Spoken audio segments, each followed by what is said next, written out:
Yan, naisipan ko gumawa ng kimchi. Yung binili namin isang napa cabbage, ginawa ko na siya, iniwa ko na siya. Lagyan ko ng asin, binabad ko muna sa asin, tapos sabayan ko ng isang labanos. Hiwain ko lang siya ng strips.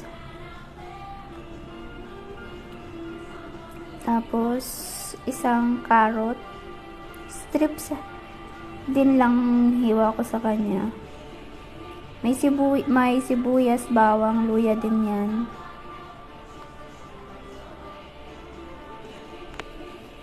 Ayan, hinalo-halo ko na sila. Tapos, lagyan ko ng suka, crushed pepper. Yan, di mawawala talaga to.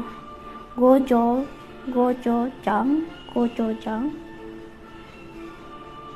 Yan na, halo ko na siya. Sobrang anghang.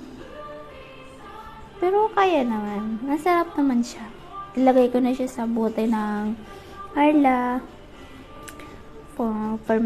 Para ma-ferment na. Diba?